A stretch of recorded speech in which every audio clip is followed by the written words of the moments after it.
trafficking by 90% in that sector. It works, we know it works, we have the technology. What we don't have is the political will in Washington to get the job done. And it's high time we did. It's an abject failure by the federal government. Now, we can do that. We can have the technology to do so. And here's why we must. Because it's not only what we talked about in the human trafficking. The human cost of that is unbelievable. The drug smuggling, it's incredible. I have friends who have a business 24 miles north of the border. The dead bodies they found riddled with bullets is unbelievable over the last several months. And the trash that they've cleaned up in their trash, it's an ecological disaster happening on our border. But what else is coming across that border are known terrorists from every country in the world. And we must stop it. It is a matter of national security. Now, Congressman Trent Franks just introduced a piece of legislation 2 weeks ago. I think it's wonderful. I'd love to help him get that to the president's desk and see what he makes of it, because it takes our border out of an immigration issue and into an issue of national defense, and that's where it needs to be, and I will support that.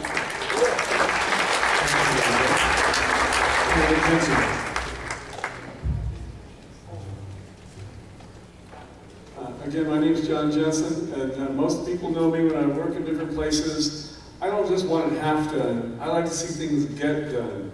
And to me, if it's just partly done, it's not done at all. So that's the same way with our fence and our borders. We need to make it a real fence, make it solid, make technology work. Personally, I think we need to, when our people go into the military, for boot camp, maybe for 6 months, they're right on the border. They're not letting anybody in. Shoot to kill if you have to, because that's what they want to do to us. When they have drugs, they're shooting at our people.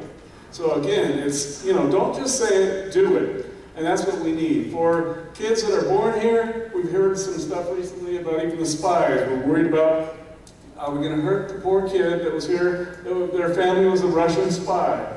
We need to get them out. We don't want to feel sorry for them if they're hurting their childhood. We need to get the people out that aren't here legally. We pay for a lot of the births of these kids. We can also make them get out if the parents later on want to come in the right way and pay the proper fees. They probably have the money because we've subsidized everything else. They pay, they come in the right way even if it takes 5 years. Sorry kids, you're out until you pay the right way and come in the right way, and your parents do too. We seal the border. We don't play games anymore because the Mexican government's not playing games with us. We should counter-sue them and ask for all the money we've spent on their kids in our country.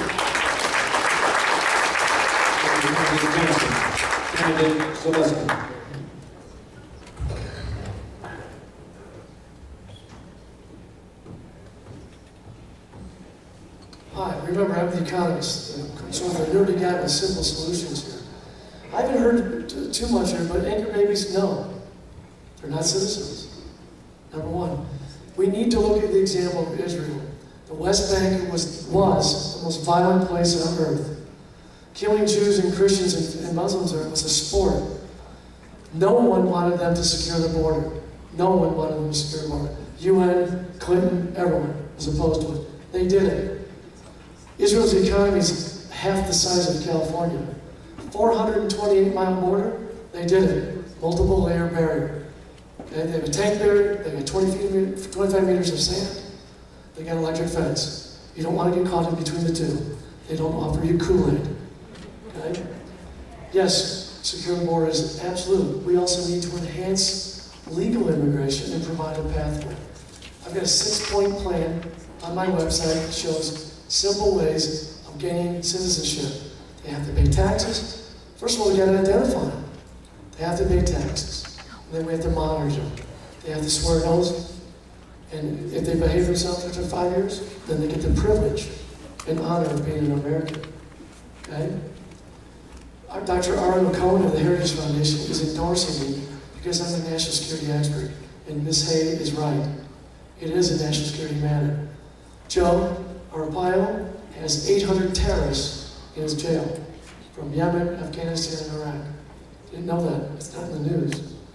It's a national security threat. It's a war zone. I have 2 clients that are Green Berets. They're safer in Afghanistan in a war zone than they are here on the border. They're not allowed to defend themselves. I want to enact legislation to allow them to shoot first if their lives